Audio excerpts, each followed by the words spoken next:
एक गाना जैसे YouTube पे करोड़ों बार देखा जाता है, स्ट्रीमिंग प्लेटफॉर्म पे लाखों बार प्ले होता है, यहाँ तक कि यूपीएससी, एसएससी और जेई की तैयारी करने वाले लाखों युवाओं का मोटिवेशनल एंथम बन जाता है। लेकिन उसके गायक को ना तो रॉयल्टी मिलती है, ना ही क्रेडिट। मैं बात कर रही हूँ 2017 में रिलीज हुई फिल्म शादी में जरूर आना के फेमस सॉन्ग मेरा इंतकाम देखेगी के सिंगर के बारे में। जी हाँ, कृष्णा बेरुआ ने गाया था ये गाना। लेकिन अभी अपने लेटेस्ट पॉडकास्ट इंटरव्यू में कृष्णा ने बताया कि 8 साल पहले गाए गए इस गाने के ना तो उन्हें पैसे मिले हैं, ना ही इस गाने पे कोई रॉयल्टी। इतना ही नहीं, बल्कि उन्होंने सिर्फ इस डर से पैसे नहीं मांगे कि कहीं फ्यूचर में उन्हें काम मिलना बंद ना हो जाए। 45 से 50 मिनट के इस इंटरव्यू में कृष्णा ने म्यूजिक इंडस्ट्री की उन सारी बातों को सामने लाकर रख दिया जिसने सोशल मीडिया पर फिर से एक नई बहस छेड़ दी है कि आखिर रॉयल्टी किसे मिलनी चाहिए, गाने वाले को या गाना बनाने वाले को। और जो गाने वायरल हो रहे हैं उनके गायक गायब कहाँ हो रहे हैं। नमस्कार, मेरा नाम है डिम्पिका और आप देख रहे हैं खबरगांव। जी म्यूजिक कंपनी के ऑफिशियल यूट्यूब चैनल पर अक्टूबर 2017 में अपलोड हुआ ये गाना आज तक 31 करोड़ से ज्यादा व्यूज पा चुका है। इतने व्यूज साफ बताते हैं कि गाना सुपर हिट रहा और सिर्फ यूट्यूब से ही इसे कई करोड़ों रुपए की कमाई हुई होगी, ऊपर से रॉयल्टी का पैसा अलग से। लेकिन हैरानी की बात यह है कि कृष्णा का कहना है कि उन्हें इस गाने से एक भी पैसा नहीं मिला। कृष्णा एक प्लेबैक सिंगर हैं जिन्होंने कई हिट गाने गाए हैं, जैसे मौला मेरे ले ले मेरी जान, मैं जहां रहूं फ्रॉम नमस्ते लंदन, रब्बा song from Musafir, Raj movie का सोनियो सॉन्ग और मेरा इंतकाम देखेगी तो हम बात कर ही रहे हैं। खैर, उनके द्वारा उठाया गया रॉयल्टी का मुद्दा म्यूजिक इंडस्ट्री में कोई नया नहीं है, बल्कि ये बहस तो बरसों से चली आ रही है।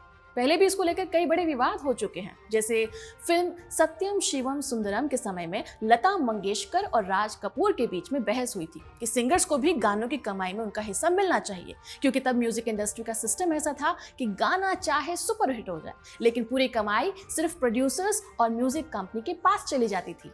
लेकिन लता जी का कहना था कि आवाज का भी तो उसको हक मिलना चाहिए। ठीक इसी तरह साउथ के लेजेंडरी कंपोजर भी एक रहे हैं जिन्होंने अपने बनाए कंपोजिशंस के बिना परमिशन इस्तेमाल होने पर कानूनी लड़ाइयां लड़ी ताकि संगीतकारों को उनका असली अधिकार मिल सके। इस दिग्गज ने तो 1000 से ज्यादा सॉन्ग्स को कंपोज किया जिनके कॉपीराइट को सेफ वो करना चाहते थे। इन सब लोगों के एफर्ट्स का असर ये रहा कि 2012 में इंडियन कॉपीराइट अमेंडमेंट एक्ट में पहली बार गायक, कंपोजर और लिरिक्स लिखने वाले को अपने काम की रॉयल्टी का हक दिया गया। लेकिन इस पुराने जख्म को कृष्णा ने एक बार फिर से छेड़ दिया है। उन्होंने बताया कि आज तक उन्हें इस गाने के लिए पेमेंट नहीं मिली और रॉयल्टी के नाम पर कुछ डिस्ट्रीब्यूशन कंपनीज ऐसे कॉन्ट्रैक्ट बनाती हैं जिसमें सिंगर का हिस्सा नाम मात्र का रह जाता है। करोड़ों व्यूज आने पर भी सिंगर्स को उनकी मेहनत की कमाई नहीं मिल पाती। इंडस्ट्री में एक ये डर भी है कि अगर आपने अपने हिस्से के पैसे मांग लिए तो आने वाले समय में आपको काम नहीं मिल सकता है। इतना ही नहीं, बल्कि कृष्णा ने डिस्ट्रीब्यूशन कंपनियों के बारे में बताया कि आजकल म्यूजिक इंडस्ट्री में कलाकारों को उनके टैलेंट के बजाय सोशल मीडिया फॉलोअर्स के हिसाब से पेमेंट दी जाती है। अगर फॉलोअर्स अच्छे नहीं हैं तो कंपनियों को आर्टिस्ट की फीस के अलावा मार्केटिंग पर भी खर्च करना पड़ता है और गाना रिलीज हो जाने के बाद वही कंपनी 70-30% का रेवेन्यू शेयरिंग की शर्त रखती है, यानी कि 70% मुनाफा कंपनी का होगा और सिर्फ 30% कलाकार को मिलेगा। सबसे चौंकाने वाला खुलासा तो कॉपीराइट स्ट्राइक से जुड़ा हुआ था, जिसमें पता चला कि अगर एक बार गाना रिलीज हो जाए तो बिना परमिशन के उसकी 2 लाइनें भी वो लोग इंटरव्यू या स्टेज पर गाने की इजाजत नहीं देते हैं। कोई सिंगर अगर गा भी दे तो तुरंत उस पर कॉपीराइट स्ट्राइक लगा दी जाती है। स्टेज शोज में भी ये ए लिस्टिंग वाले सिंगर्स को 1 करोड़ रुपए तक मिल जाते हैं, लेकिन कोई इतने अगर मशहूर नहीं है तो उन्हें 15 से 20 लाख मांगने पर भी 10 बार सोचना पड़ता है। कृष्णा के माने तो ये पूरा सिस्टम सिर्फ बड़े नामों को फायदा पहुंचाता है, जबकि मिड लेवल सिंगर्स को धीरे धीरे साइडलाइन कर दिया जाता है। सवाल उठता है कि क्या कृष्णा अकेले ऐसे सिंगर हैं जो इंडस्ट्री पर इस तरह के आरोप लगा रहे हैं? जवाब है नहीं। उनसे पहले भी ऐसे कई कलाकार हुए हैं जिन्होंने इस मुद्दे पर अपनी आवाज उठाई है, जैसे कनिका कपूर।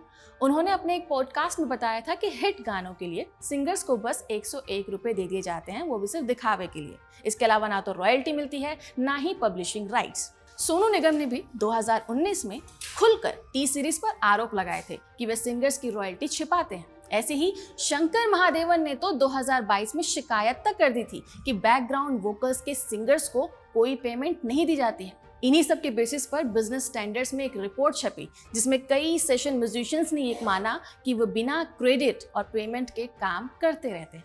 ये दिखाता है कि कैसे पूरे इंडस्ट्री में सिस्टमैटिक तरीके से शोषण किया जा रहा होता है। और फिर डिजिटल एरा में तो ये चैलेंजेस और बढ़ जाते हैं। साल 2000 के बाद स्पॉटिफाई, जियो सावन आए, लेकिन रॉयल्टी का बंटवारा यहाँ पर भी इक्वल नहीं रहा। इसके लिए कुछ इंडस्ट्री एक्सपर्ट्स का कहना है कि भारत को भी अमेरिका के ASCAP यानी कि American society of composers, authors and publishers model को अपनाना चाहिए, क्योंकि इस मॉडल में जैसे ही कोई गाना बजाया या स्ट्रीम किया जाता है तो परफॉर्मर और राइट होल्डर दोनों को ही ऑटोमेटिक पेमेंट मिल जाती है।